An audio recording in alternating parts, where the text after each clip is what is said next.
Hey, Rising Church, welcome to another round of Grows as we continue our series in First Peter and Second Peter and what it means to be different. I hope you guys are, again, getting to know each other each week a little bit more in your Grows, and you're starting to remember names, starting to get to know each other's stories, and really starting to dig those roots into each other. But as we continue in First Peter, kind of this theme is being different. And this is a theme because Peter's writing to these people who are starting to look different and act different because they think different than the world, and so they're starting to kind of face some heat and some persecution, and he's telling them that's okay because you are now different. You have a different identity, you have a different purpose, you have a different direction you're going, and so don't really worry about what the world is doing. You just do what God has called you to do because you are different now. And so today, we're going to be diving into basically the first 12 verses of chapter 2, and he starts off with the therefore, which is always an important thing to say because that means based on everything that he said in chapter 1, which you've already talked about the last couple of weeks. But he says this, and we're going to kind of sandwich today because we're going to look at verse 1, 2, and then we're going to skip down to 11, 12, and then there's kind of this middle part, the meat in the middle, if you will. But he starts off with, therefore, rid yourselves of all malice and all deceit, hypocrisy, envy, slander of every kind. He's like, these are the kinds of things that were part of your old life, your old way of thinking that you got to just toss aside. He says, get rid of. It literally means to put off. It means to lay aside. It means just to cast it off. And it kind of reminds me, Jonathan's over here looking at me as we film this. And last December, we had our staff retreat, and we went up to Pigeon Forge area, and so we decided one day we were going to do a hike up in the Smoky Mountain National Park that we told Jonathan it was going to be like a 2-mile round trip hike. We're going to go up to Alum Cave, and so we got to Alum Cave, and we're like, you guys want to keep going? Let's see if we can go all the way to the top of Mount LeConte, which is only another 3 miles. And Jonathan's like, all right. And so we start hiking this thing up. I think it's like 2,000 feet elevation gain, something ridiculous. And at one point, Jonathan's carrying his little backpack, and we're just walking. I can tell he's like getting a little agitated because he's in front of me. And the next thing I know, he just takes his backpack and just literally, I've had enough. And he just throws it off into the woods. And we're like, Jonathan, you're all right? And he's like, I'm just so tired of carrying this thing, tired of carrying this extra weight. And so we kind of laughed. We went and kind of hid it in the bushes so we could get it back on our way back. But it was this idea of, I just want to get rid of this thing. I want to just toss this thing off. I want to cast it off. I don't want to carry this anymore. And that's kind of the imagery he's using here where he's saying, get rid of malice. Just throw that thing off of you. Get rid of slander. And you're going to talk about what these things mean in a minute. Hypocrisy, envy, deceit. Is like, these are things you just need to throw it off like a backpack that's just, you don't want to carry this thing anymore. That's the attitude you need to have.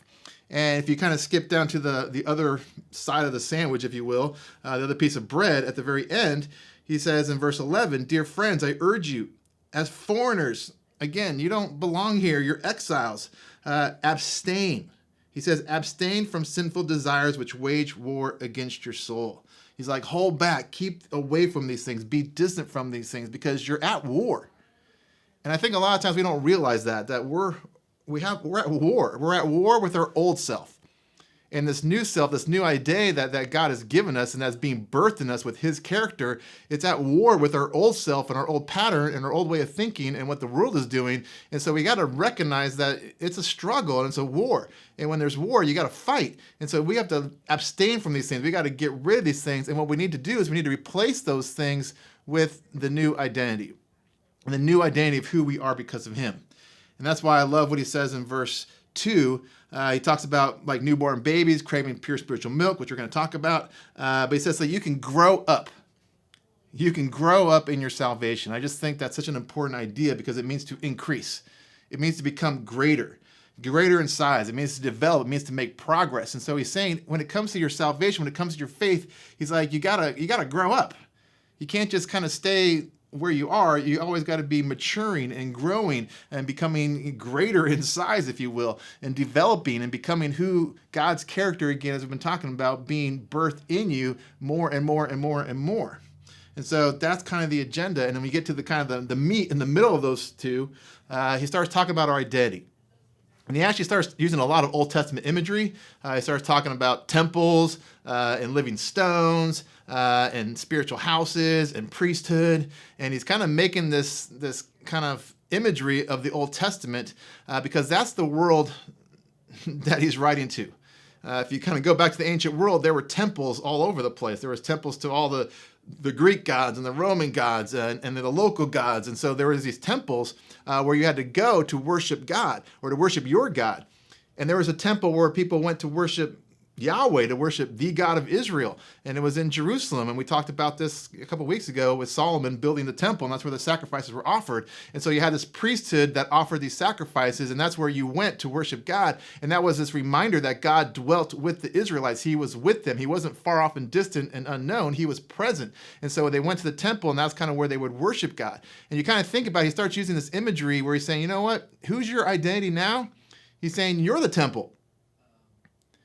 You're it. You're the house. You're God's house. You're the spiritual house where God dwells. God doesn't dwell in this temple of stone. You're now the living stones, and now you're the temple where he dwells.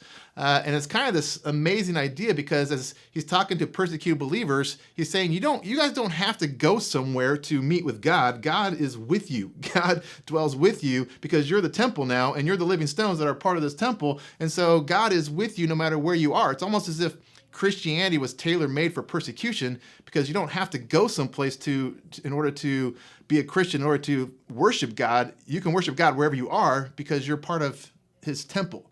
And I'll never forget one time when we were in Israel, I think it was my first time, we were at the Western Wall, which a lot of us may call the Wailing Wall. And I was there, and you see all these very serious Jews, and they're there and they're praying. And so I was asking our guide, like, what are they praying for when they go to the tent, when they go to the Western Wall and they put their hands against the wall, and what are they praying for? And one of the things that they're really praying for is that's the closest they can get to where the temple used to be. And so they're praying for the temple to be rebuilt so that they can worship God the way they're supposed to according to Old Testament customs. And it kind of saddened me because I was at the Western Wall and I saw these people praying. I'm like, God doesn't dwell in these stones. God doesn't dwell in this temple that was here, and you're not as close as you can possibly get to God because you're at the spot that's closest to where he used to dwell in that sense. He's like, no, he now dwells in us, like God dwells in me. So I can worship God and I can worship with other believers, whether I'm in Jerusalem or whether I'm in South America or I'm in Mexico or I'm in Haiti or I'm in Europe or I'm in Africa. It's like we can worship God wherever we are because we are the living stones. And so that's our new identity. And so as you guys unpack kind of these 12 verses, I just want you to kind of start thinking. We have to be different because we are different because now God dwells in us. We're the temple. We're the living stones. We're the priesthood. He's changed everything. And so we can't keep on living the same. So that's why we got to get rid of these things. And that's why we got to abstain from these things that are waging war against us because we are now different. And so I hope this is going to keep coming through week after week after week, that as you continue reading 1 Peter, it's going to start to kind of sit in you. Again, I want to challenge you not just to kind of crack open each week when we read a few verses, but at least once or twice a week, just read the whole thing because I think you're going to start to understand the bigger picture of Peter's message to us and how relevant it is to us where we're at in our world today. So I think that's about it for today, and I hope you have a lot more to unpack as you guys discuss all this, but we will check back in with you next week.